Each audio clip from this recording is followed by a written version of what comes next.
റിയാൻ പരാഗ് ഒരു മികച്ച ക്യാപ്റ്റനാണ്. ഇക്കാര്യത്തിൽ രാജസ്ഥാൻ ചില പുനരാലോചനകൾക്ക് മുതിരേണ്ടിയിരിക്കുന്നു.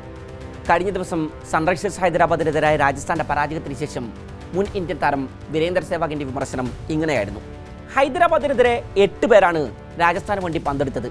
അതിൽ മികച്ച സ്പിൻ ഓപ്ഷനുകളായ രവി ബിഷ്ണോയ്ക്കും രവീന്ദ്ര ജഡേജയ്ക്കും കൊടുത്തത് ഓരോ ഓവർ വീതം. ഈ തീരുമാനമാണ് സെവാഗിനെ ചൊടിപ്പിച്ചത്.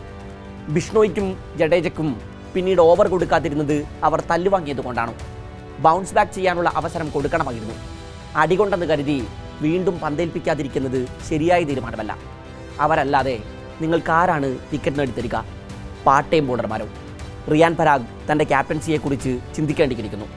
മാനേജ്മെൻറ്റ് ചിന്തിക്കേണ്ടത് പരാഗ് തന്നെയാണോ അവർക്ക് അനുയോജ്യനായ ക്യാപ്റ്റൻ എന്നാണ്. വീരേന്ദർ സെവാഗ് പറഞ്ഞു. കൈവെള്ളയിലുണ്ടായിരുന്ന കളികളെ ഇതാദ്യമായൊന്നുമല്ല പരാഗ് കളഞ്ഞു കുളിക്കുന്നത്. കൊൽക്കത്തക്കെതിരെ മികച്ച രീതിയിൽ പന്തെറിഞ്ഞുകൊണ്ടിരുന്ന ജഡേജയ്ക്ക് ലെഫ്റ്റ് ഹാൻഡർമാരാണ് ബാറ്റ് ചെയ്തുകൊണ്ടിരിക്കുന്നത് എന്ന കാരണം പറഞ്ഞാണ് പരാഗ് കോട്ട പൂർത്തിയാക്കാൻ അവസരം കൊടുക്കാതിരുന്നത്. അതുവരെ ടൂർണമെൻറ്റിൽ തോറ്റുകൊണ്ടിരുന്ന കൊൽക്കത്ത അന്ന് ആദ്യമായി ജയിച്ചു.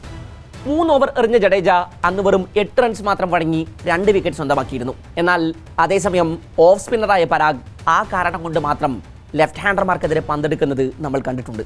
അതുകൊണ്ട് ഇതുവരെ വലിയ പ്രയോജനമൊന്നും ഉണ്ടായിട്ടില്ല. കൊൽക്കത്തക്കെതിരെ 7 ബോളർമാരെയാണ് പരാഗ് മാറി മാറി പരീക്ഷിച്ചത്. ഇന്നലെ നാൻഡ്രെ ബർഗർ 3.3 ഓവറിൽ ആകെ വഴങ്ങിയത് 50 റൺസാണ്. തുഷാർ ദേശ്പാണ്ഡെ 43ഉം ബ്രിജേഷ് ശർമ്മ 44 റൺസും വഴങ്ങി. ക്യാച്ചുകൾ കൈവിട്ട് കളയുകയും ചെയ്തതോടെ 20 ഓവർ പോലും വേണ്ടി വന്നില്ല ഹൈദരാബാദിന് കളി ജയിക്കാൻ. പരാഗിൻ്റെ ഫോമും വലിയ ചർച്ചാ വിഷയമാണിപ്പോൾ. 8 മത്സരങ്ങൾ പൂർത്തിയാകുമ്പോൾ 88 റൺസാണ് രാജസ്ഥാൻ നായകൻ്റെ സമ്പാദ്യം.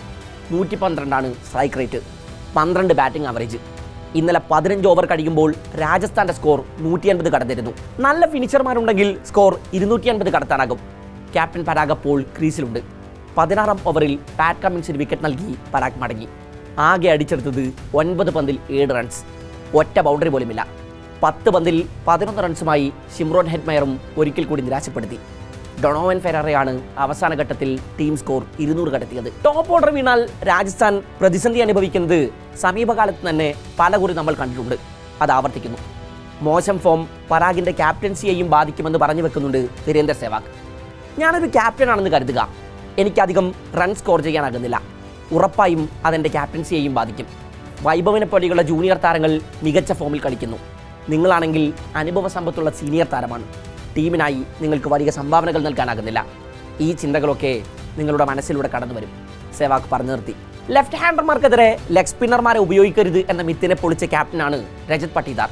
കൃണാൽ പാണ്ഡ്യയെ മൈതാനത്ത് കഴിഞ്ഞ സീസണിലും ഈ സീസണിലുമൊക്കെ അയാൾ മികച്ച രീതിയിൽ ഉപയോഗപ്പെടുത്തുന്നത് നമ്മൾ കണ്ടിട്ടുണ്ട്. 2025 സീസൺ മുതൽ കൃണാലിനേക്കാൾ കൂടുതൽ ലെഫ്റ്റ് ഹാൻഡർമാർക്കെതിരെ പന്തെറിഞ്ഞ ഒരു ഇടങ്കയ്യൻ സ്പിന്നറില്ല. IPL ഈ കാലയളവിൽ 7 തവണ ലെഫ്റ്റ് ഹാൻഡർമാരെ വീഴ്ത്തിയിട്ടുമുണ്ട് അയാൾ. 10ൽ താഴെയാണ് ഇടങ്കയ്യൻ ബാറ്റർമാർക്കെതിരെ അയാളുടെ economy. Priyansh Arya, Vaibhav Suryavanshi, Shimron Hetmyer തുടങ്ങി അയാൾ വീഴ്ത്തിയവരൊക്കെ IPL ബിഗ് ഹിറ്റർമാരാണ് എന്നുകൂടി ഓർക്കണം.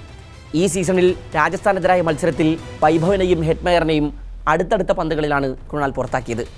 ഇനി ഓഫ് സ്പിന്നർമാരെ ലെഫ്റ്റ് ഹാൻഡർമാർ കണക്കിന് പ്രഹരിക്കുന്ന കാഴ്ചകൾക്കും പലകുറി ഈ IPL തന്നെ സാക്ഷിയായിട്ടുണ്ട്.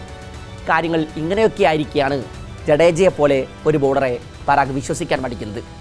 ക്യാച്ചുകൾ നഷ്ടപ്പെടുത്തിയതാണ് ഹൈദരാബാദിനെതിരായ പരാജയത്തിനുള്ള പ്രധാന കാരണങ്ങളിലൊന്ന് എന്നാണ് ഇന്നലെ കളിക്ക് ശേഷം പരാഗ് പറഞ്ഞു വച്ചത്. 8 മത്സരങ്ങൾ പൂർത്തിയാകുമ്പോൾ 5 ജയവും 3 തോൽവിയും സഹിതം 10 പോയിന്റുമായി 4ാം സ്ഥാനത്താണ് രാജസ്ഥാൻ ഇപ്പോൾ. ടോപ്പ് ഓർഡറിനെ പൊളിച്ചാൽ രാജസ്ഥാനെ വീഴ്ത്താമെന്ന് ഏറെക്കുറെ എതിരാളികളൊക്കെ മനസ്സിലാക്കിയിട്ടുണ്ട്. ചില പുനരാലോചനകൾക്ക് മുതിർന്നേ തീരും പരാഗും മാനേജ്മെൻറ്റും.